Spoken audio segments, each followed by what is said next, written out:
खरंच हा सँडविच खूप टेस्टी झाला होता.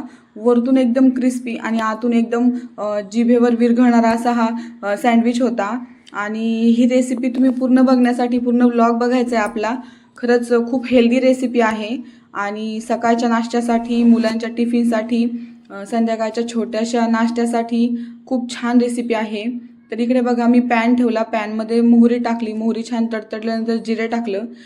जिरे टाकल्यानंतर मी कांदा टाकला त्याच्यामध्ये. कांदा एकदम मस्त छान बारीक चॉप करून टाकायचा आहे, कारण थोडा मोठा असला की तो दाताखाली येतो.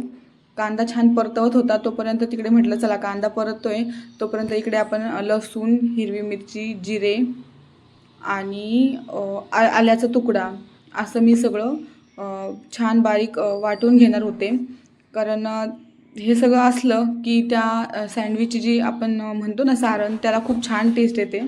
तर अशा प्रकारे हे मी वाटून घेतलं मिक्सरमधून. आता इकडे आपला कांदा छान परतून झाला होता, तर त्याच्यामध्ये मी हे जे आहे लसूण, हिरवी मिरची वगैरे त्याचं वाटलेलं वाटण ते टाकलं. तर ते छान परतवून घेत होते. तर हे बघा, आता माझं कामात काम करायचं काम असतं. मी एक काम करताना दुसरंही काम लगेच तिकडं करत असते, कारण सकाळ सकाळी टिफिन बनवायचं म्हणजे खूप तारेवरची कसरत असते माझी.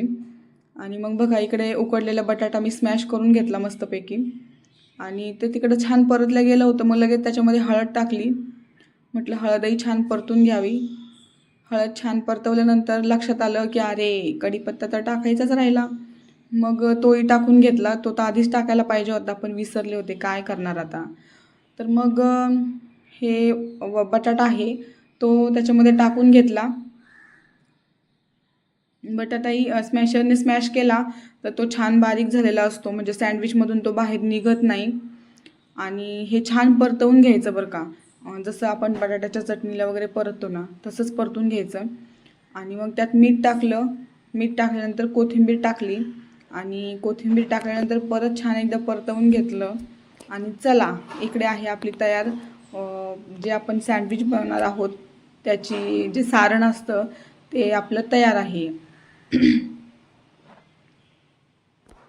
आणि ह्याच्यासोबत ना मला पुदिन्याची चटणी बनवायची होती. तर मी माझ्या बाल्कनीत पुदिना लावलेला आहे. तर त्याच्यातून मी पुदिना तोडायचं माझं काम चाललं होतं. बघा किती छान एकदम फ्रेश फ्रेश पुदिना आहे माझ्या बाल्कनीतला. तर पुदिन्याच्या चटणीसाठी इकडे मी कोथिंबीर, 2-3 लसणाच्या पाकळ्या, हिरवी मिरची आणि पुदिना हे सगळं घेतलं होतं. तर बघा मी ह्याच्यासाठी सँडविचसाठी मैद्याचा ब्रेड न वापरता होल व्हीट ब्रेड वापरत आहे. मी मैद्याचा ब्रेड शक्यतो वापरत नाही, कारण मैदा खाण्यापेक्षा होल व्हीट ब्रेड खाल्लेला कधीही चांगला, गव्हाच्या पिठापासून बनलेला. तर इकडे मी पॅनमध्ये गावरान तूप घातले. बटर नव्हतं माझ्याकडे, मग मी गावरान तूप टाकले. तुपावर तूप टाकलं त्यानंतर ते गरम व्हायला ठेवलं. त्यानंतर ब्रेडवर मस्तपैकी ती हिरवी जी चटणी असती ती स्प्रेड केली आणि त्याच्यावर बटाट्याचं सारण टाकलं आणि दुसरा ब्रेड टाकून मी वरतून थोडंसं प्रेस केलं त्याला चिटकून राहावं म्हणून. आता खरं तर ना तुम्ही ह्याच्यामध्ये चीज पण टाकू शकता. चीजने ते अजून चांगलं चिकटून पण राहतं. चीज हेल्दी पण आहे. पण खूप घाई होती त्यामुळे, होतं माझ्याकडे चीज घरात पण घाई होती त्यामुळे नाही टाकलं. आणि बघा इतकं छान ते ब्रेड मस्तपैकी आपले फ्राय झालेले आहे. तर त्याला आता मधून कट करून घेणार आहे मी. कट करून घेतलं की मला टिफिनला द्यायला पण सोपं पडतं आणि एक बाहेरचं सँडविच खाल्ल्यासारखा एक फील पण येतो आपल्याला. आता ते मस्त मधला भाग पण मी थोडा फ्राय करून घेते आहे आणि तो फ्राय केल्यानंतर तयार आहे आपलं झटपट आणि हेल्दी असं सँडविच. आणि बघा तिकडे माझा टिफिन रेडी झाला, तर इकडे ना शिवण्याचं लगेच केस वगैरे विंचरायचं पण काम चालू होतं. खरंच म्हणजे आई काय असते आणि आईची जबाबदारी काय असते हे फक्त आई झाल्यावरच कळू शकतं. आणि हे करताना ना मला माझा एक अनुभव तुम्हाला शेअर करायचा आहे. तर काय ना मैत्रिणींनो, लहानपणी जेव्हा माझी मम्मी केस विंचरायची ना, तर तेव्हा मी खूप ओरडायचे, मम्मी तू खूप केस ओढतीये. मला असं वाटायचं मम्मी मुद्दामच माझे केस ओढतीये. पण काय असतं ना की हे कळत नकळत केस ओढल्या जात असतात.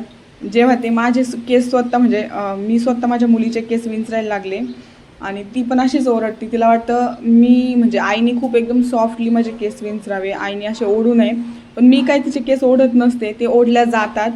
तर बघा ना, म्हणजे खरंच आता वाटायला लागलं की माझी मम्मी काय माझी मुद्दाम नव्हती करत, असं ते होत असतं चुकून. पण हे सगळ्या गोष्टी वेळ निघून गेल्यावरच कळतात. आणि चला, आम्ही मायले की आता निघालो स्कूलमध्ये जायला. तर आज पण माझी ड्युटी होती तिला सोडवायची. आज फौजी लवकर गेलेले. तर हे असं बघून ना कधी कधी असं वाटतं की मला शाळेत जायचं आहे. एवढी तयारी चालू असते, तिच्या आधी मीच उठते. तर असं वाटतं शाळेचे दिवस काय आपले संपले नाही. आणि तिकडून आल्यानंतर मी पटापट पटापट देवपूजा करून घेतली छान अशी. आणि स्वस्तिकचं तर काय चालूच होतं माझ्या मागे मागे फिरायचं. देवपूजा झाल्यानंतर मी पण सँडविच खाऊन घेतला मस्तपैकी. भूक पण लागलेली होती मला आणि स्वस्तिकलाही भूक लागली होती. मग पटकन आमच्यासाठी पण गरम गरम सँडविच बनवले.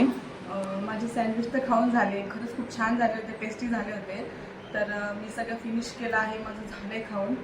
आणि मला तुमच्यासोबत एक गोष्ट शेअर करायची होती, म्हणून म्हटलं चला सांगावं. तर माझ्या चॅनलवर तुम्हाला असेच छान छान केक्सचे रेसिपीज, नवीन नवीन छान छान रेसिपीज, काही गावरान पद्धतीच्या रेसिपीज, त्यानंतर मुंबईमध्ये राहते मी, त्याच्यामुळे मुंबईमध्ये छान छान मार्केट्स आहेत, होलसेल मार्केट्स आहेत.